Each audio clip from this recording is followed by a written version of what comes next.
Olá, boa tarde. De uma simples brincadeira ao profissionalismo, o mercado de games, que já vinha crescendo, deu um salto na pandemia.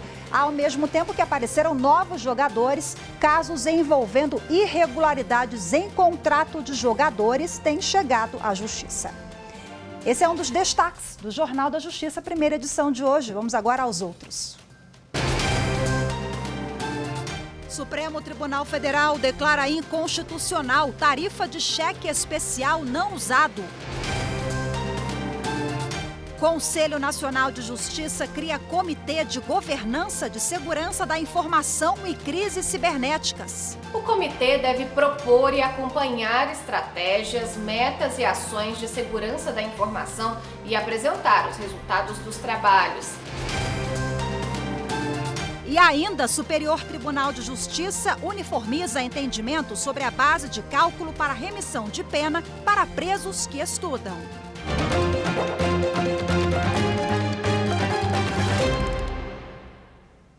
O Supremo Tribunal Federal declarou a inconstitucionalidade da cobrança de tarifa de cheque especial não usado. A decisão foi em julgamento no plenário virtual. Ao julgar o caso, todos os ministros seguiram o voto do relator, ministro Gilmar Mendes.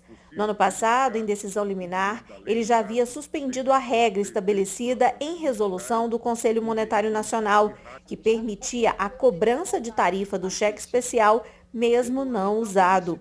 O ministro explicou que, mesmo com o nome tarifa, a norma se confunde com taxa ou com cobrança antecipada de juros, o que viola o princípio da legalidade tributária e coloca o consumidor em situação de vulnerabilidade econômico-jurídica. O Conselho informou que a cobrança de tarifa tinha o objetivo de estabelecer limite máximo de juros do cheque especial, geralmente contratado por consumidores de baixa renda e com pouca educação financeira. O ministro Gilmar Mendes também ressaltou que a norma não é efetiva para alcançar esse objetivo. O Supremo Tribunal Federal considerou constitucional a incidência de imposto de renda em valores que podem ser presumidos como faturamentos e que não tenham origens comprovadas. O tema teve a repercussão geral reconhecida. A decisão foi em plenário virtual. A maioria dos ministros entendeu que é constitucional o desconto do imposto de renda sobre depósitos em conta corrente não comprovados pelo titular. O relator, ministro Marco Aurélio, havia entendido que não cabe a cobrança apenas na presunção de que todos os correntistas sonegam impostos e que cabe à Receita averiguar a origem dos valores para justificar a incidência do imposto. Mas a decisão que prevaleceu foi do ministro Alexandre de Moraes. Segundo Moraes, o Código Tributário Nacional determina que a cobrança do imposto de renda deve ser feita quando o contribuinte não consegue provar de onde vieram os valores e que apenas alegar que o dinheiro pertencia a terceiros, impedindo a tributação, viola a lei e os princípios da isonomia e igualdade. Essa decisão reafirmou o entendimento do Tribunal Regional Federal da 4ª Região, que havia autorizado o desconto pela Receita Federal do imposto de renda em depósitos na conta do autor de uma ação que não foram comprovados a origem. Segundo o tribunal, os depósitos teriam contribuído para um acréscimo patrimonial. Para o STF, essa omissão da Receita se dá pela dificuldade de identificar a origem dos depósitos na conta dos contribuintes e o valor exato de receitas tributáveis. Por isso, cabe ao correntista provar a origem do dinheiro, sob pena de também ser omisso. E amanhã tem julgamento previsto nas 2 turmas do Supremo Tribunal Federal. Quem traz as informações da pauta é a consultora jurídica da TV Justiça, Gisele Reis.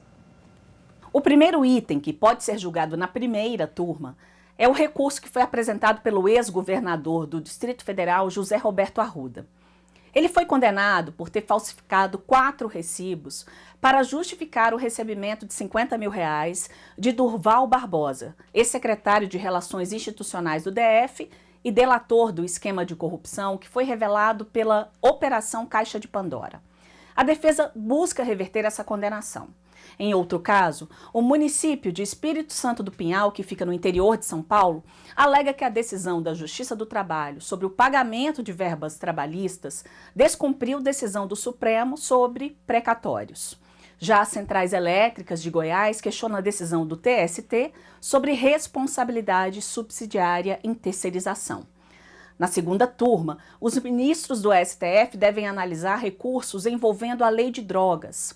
O Ministério Público Federal recorre da decisão do ministro Gilmar Mendes em habeas corpus, que anulou o depoimento de policiais e reconheceu o uso de drogas para uso pessoal de uma mulher que foi presa com papelotes de cocaína, afastando, portanto, o crime de tráfico. A PGR também se insurge contra a decisão que determinou o recálculo da pena de um condenado por tráfico de drogas para que a natureza e a quantidade da droga apreendida sejam considerados em apenas uma fase da aplicação da pena e não em duas fases diferentes, como fez o Tribunal de Justiça de São Paulo. O Conselho Nacional de Justiça criou um comitê de governança de segurança da informação e crises cibernéticas. O CNJ agora deve estabelecer um modelo de gestão eficiente e contínuo para garantir a proteção de dados do Poder Judiciário. O comitê deve propor e acompanhar estratégias, metas e ações de segurança da informação e apresentar os resultados dos trabalhos. Também vai ser de responsabilidade do grupo criar processos de gestão em caso de detecção de ameaças ou riscos de invasões dos sistemas do Poder Judiciário. Para evitar crises cibernéticas, os usuários internos vão passar por capacitação que vão ajudá-los a identificar violações da segurança digital. O Comitê de Governança de Segurança da Informação e Crises Cibernéticas do Conselho Nacional de Justiça foi criado por meio de portaria publicada na semana passada. E você vai ver no próximo bloco. Vamos falar sobre a judicialização no mercado de jogos eletrônicos pela internet. Nós voltamos já já.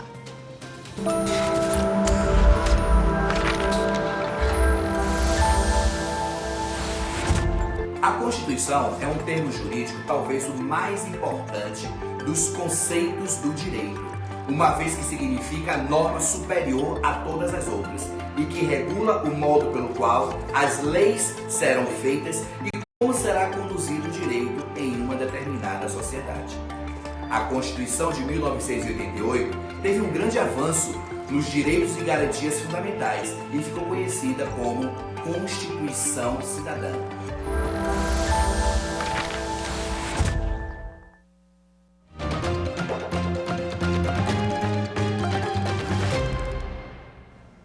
Um mercado lucrativo e que não para de crescer. Os videogames ganham cada vez mais adeptos e a atividade já se tornou profissão. Mas com o crescimento aumentam também as ações na justiça. Jogar para se divertir, para passar o tempo, para se entreter com os amigos. Por décadas, essa foi a realidade dos videogames. Mas com o passar dos anos e o crescimento da tecnologia, a atividade virou profissão e bem lucrativa. Segundo dados do site Tech4Me, de junho do ano passado, o Brasil ocupa a 13ª posição entre os maiores mercados de gamers, com uma arrecadação de US$ 1,5 milhão por ano. Os jogadores podem ganhar salários que variam de 3 a 20 mil reais por mês e os mais famosos chegam a faturar até 100 mil reais com patrocinadores, monetização e venda de produtos. Com a pandemia da Covid-19 e o isolamento social, o número de novos gamers cresceu expressivamente. Segundo o levantamento de uma consultoria chinesa voltada para este tema, 2 bilhões e 700 milhões de novos jogadores surgiram no último ano em todo o mundo. Com a ampliação do mercado, aumentaram também as questões jurídicas relacionadas ao universo dos videogames. A Justiça passou a receber ações que envolvem vários tipos de problema, como o banimento de jogadores e irregularidades em contratos de atletas virtuais, que apontam violações do Estatuto da Criança e do Adolescente e calotes na prestação de serviço. Este foi um dos principais problemas enfrentados pelo Heitor, que por muitos anos foi gamer profissional. Eu comecei a jogar, era em 2011, então não tinha... Se hoje não tem, naquela época não tinha nada. Nada. Só tinha gente dando calote. Hoje já está melhorzinho no Brasil. não tem ainda regras assim em leis e coisa e tal, mas algumas empresas hoje em dia elas já têm CNPJ, os jogadores eles têm contrato, os contratos têm multa, têm salário, tem tudo mais. É claro, isso são alguns jogos, não é para todo mundo, não é para nem 1% das pessoas que jogam. Grupos organizados em times que participam de grandes campeonatos de jogos online também relatam dificuldades para trabalhar no ramo com segurança jurídica. Situações em que a minha própria organização já passou de você, por exemplo, comprar uma vaga no campeonato e acontecer alguma coisa e você não ter nem como cobrar juridicamente por essa vaga ou por esse direito, porque nada foi assinado, e mesmo que tivesse sido assinado, nada foi ajuizado, como eu recebi essa resposta de um organizador de uma liga. Bom, para repercutir o assunto, eu converso agora com a advogada e presidente da Associação Brasileira de Gamers, a Caroline Maura Mafra. Olá, seja muito bem-vinda, boa tarde. Boa tarde, prazer estar aqui com vocês hoje. Prazer é nosso, Carol. Vimos na reportagem que os jogadores enfrentam uma série de dificuldades no que se refere à falta de regulamentação ou uma regulamentação específica aqui no Brasil. Ela ainda é tímida, de fato? O que nós temos hoje? Então, hoje no Brasil a gente tem vários times estruturados, como por exemplo a INTZ, a PEN, a Lounge, e até mesmo times mais tradicionais que estão se aventurando aí no mercado de esportes, por exemplo o Flamengo e o Santos. Acontece que existem, lógico, times que já são bem estruturados, né, em termos jurídicos, como também existem times que foram uma união de jogadores ali que gostam muito e se deram muito bem e formaram um time, uma marca, e estão aí no mercado participando de campeonatos, tanto os amadores quanto os profissionais. Infelizmente, não é todo mundo que pode se dar ao luxo de ter uma estruturação, por exemplo, da INTZ. Mas eu acho que esse abuso é um problema não só específico dos games, mas também é um problema cultural que a gente tem que enfrentar, né? No tocante à regulamentação questionado, hoje a gente tem aí mais avançado o projeto de lei 383 de 2017, e a gente tem também a lei 11.296, que foi aprovada no estado da Paraíba, que nada mais é do que uma copia e cola, vamos dizer assim, do PL 383. Eu acho que é tudo muito novo, né? E aí o Brasil também precisa estar se adaptando a essa nova realidade, porque é um mercado novo, um mercado muito promissor. Certamente precisaremos enfrentar essa questão, sim, porque os casos estão chegando na justiça. Nós já temos a judicialização, é uma realidade nesse setor. Eu acho que se refere às questões trabalhistas, principalmente, e várias outras, né? Como é que a senhora enxerga essa realidade? Então, com relação a essa judicialização, é sempre um problema, né? A falta de regulamentação, eu não acho que ela acaba sendo um prato cheio para as disputas judiciais. Até mesmo porque o mercado de games é um mercado muito dinâmico. Ou seja, os produtos eles são alterados diariamente. E esse dinamismo, caso a gente depender do nosso Congresso para aprovar um projeto de lei, a hora que eles aprovarem já vai estar obsoleto. Então, a gente defende a autorregulamentação do mercado. Ou seja, os próprios players do mercado ditarem as suas próprias regras e cumprirem as próprias regras. Mas aí teria que ter uma agência fiscalizadora, enfim, alguém, né, fora, um terceiro interessado na parte, um amicus curiae, digamos assim, entre aspas, para poder fazer essa aferição. É difícil, né? E o que acontece, Rafaela, que é diferente do futebol, onde ninguém é dono da bola, nos games existe um dono da bola, que são as publishers. Quem são as publishers? São as desenvolvedoras dos games. Por exemplo, a Riot é a desenvolvedora do League of Legends, que é um sucesso aí internacional. A Garena é dona do Free Fire e elas que ditam as regras do jogo. Então é muito complicado a gente falar aqui de regulamentação ou até mesmo um órgão regulador. Bom, agora quem dita as regras do jogo lá em casa em relação a que horas que vai jogar e tudo sou eu, porque os meus filhos adoram esses joguinhos. pedem para comprar o tempo inteiro. Agora, como mãe e vários pais que estão assistindo também, eu quero que você fale um pouquinho sobre uma questão sensível que se refere aos direitos e garantias das crianças e dos adolescentes. Nós temos aquele loot box, né? Não sei nem se é assim Isso. a pronúncia correta, aquela compra de joguinhos. Há um dinamismo muito grande, lançamento de roupas para os jogadores, novos jogos, enfim. E aí, esse comércio aliado a uma linguagem é um ambiente que não é tão adequado para determinada faixa etária. Isso, é claro, cabe aos pais essa fiscalização, mas há também alguma responsabilidade desses gestores dos jogos no que se refere à proteção dos menores?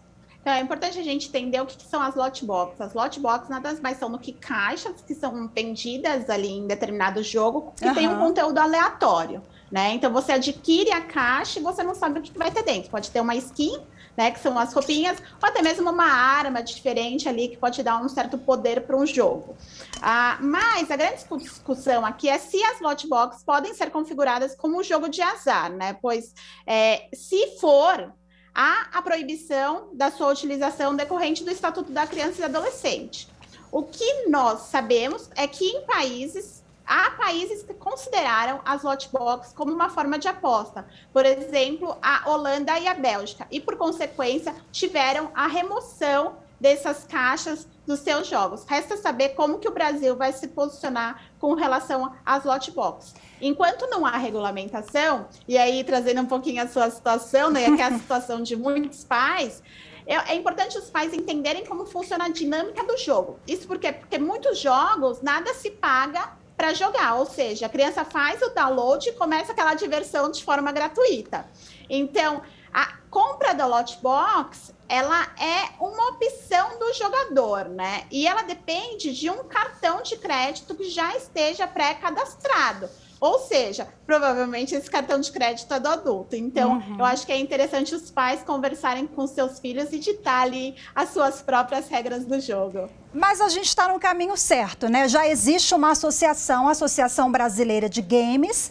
A Carolina é advogada e presidente dessa associação. Quer dizer, devagarzinho a gente vai se ajustando com regulamentações, com pais e audiências públicas para a gente falar mais sobre esse assunto e regulamentar a matéria que não é somente aqui no Brasil, no mundo também há essa falta de regras claras, né? Carol, convido você já, antecipo o convite para a gente falar mais sobre esse assunto em outro programa aqui na grade da TV Justiça. Infelizmente o tempo é curto, agradeço demais a sua presença, boa tarde para você, até a próxima. Eu que agradeço e fica até uma próxima. Muito obrigada pelo convite. Tchau, tchau. E você vai ver a seguir, Superior Tribunal de Justiça uniformiza entendimento sobre a base de cálculo para remissão de pena para presos que estudam. É já já, eu espero você.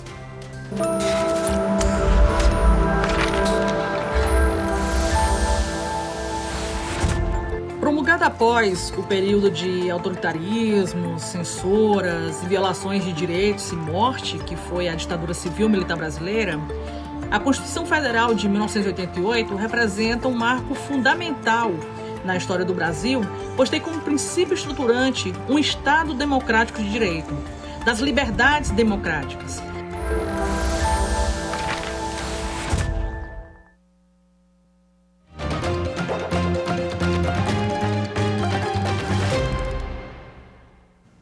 O presidente do Superior Tribunal de Justiça manteve decisão que mandou a Prefeitura de Cuiabá pagar dívida com hospitais filantrópicos.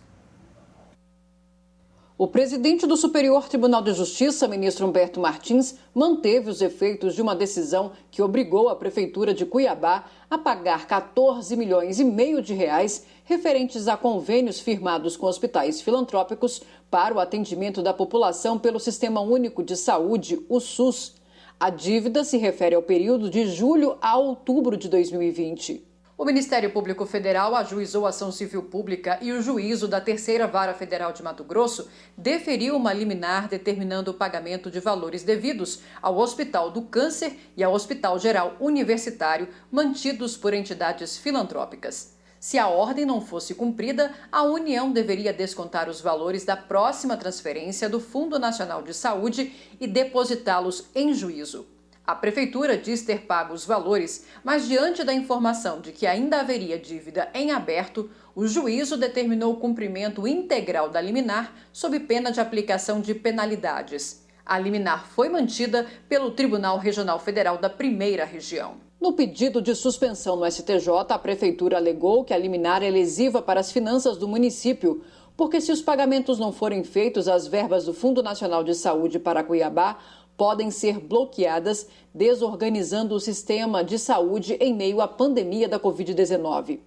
Ao examinar o pedido, o ministro Humberto Martins ressaltou que a necessidade do pagamento às entidades conveniadas foi amplamente analisada na ação civil pública. O presidente do STJ citou o precedente do Supremo Tribunal Federal, segundo o qual, para a suspensão de uma decisão judicial por violação da ordem pública administrativa, como alegou o município, seria preciso constatar, pelo menos, a aparente legalidade da conduta da administração pública, posta em risco pela decisão contestada, o que não ocorreu neste caso. O ministro ressaltou ainda que os recursos cobrados têm como finalidade a manutenção dos serviços públicos de saúde prestados pelos hospitais filantrópicos que integram o Sistema Único de Saúde. E em outra decisão, a terceira sessão do Superior Tribunal de Justiça uniformizou o entendimento sobre a base de cálculo para remissão de pena para presos que estudam.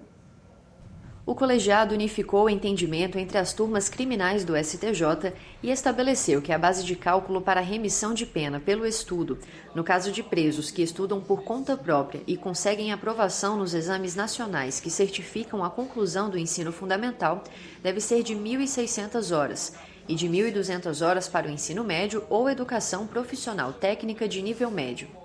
A quinta e a sexta turmas divergiam quanto à interpretação do texto. Se as 1.600 e 1.200 horas já equivaleriam a 50% da carga horária definida legalmente para cada nível, ou se os 50% incidiriam sobre esses valores. No caso analisado pelo colegiado, a Defensoria Pública de Santa Catarina impetrou habeas corpus para readequar a quantidade de dias remidos por um condenado, após a sua aprovação em todos os 5 campos de conhecimento avaliados no Exame Nacional para Certificação de Competência de Jovens e Adultos, o ENSEJA.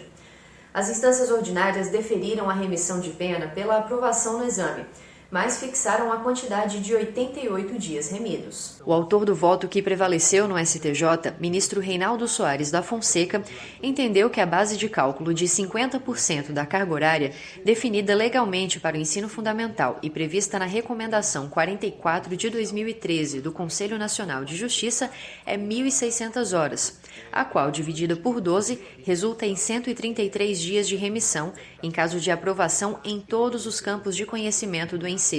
Ainda de acordo com o ministro, serão divididos 26 dias de remissão para cada uma das 5 áreas de conhecimento. Logo, como o apenado obteve aprovação integral, a remissão deve corresponder a 133 dias, acrescidos de 1/3, o que totaliza 177 dias remidos. E o Tribunal Superior Eleitoral lançou nesta segunda-feira 2 pesquisas sobre os portais da Justiça Eleitoral.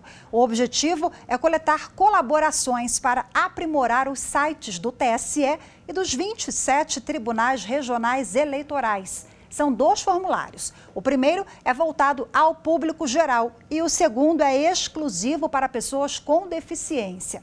Nas 2 pesquisas, há perguntas sobre a navegabilidade das páginas, a disposição das informações mais relevantes e as dificuldades para acessar conteúdos e serviços disponibilizados pelo TSE e pelos TRS.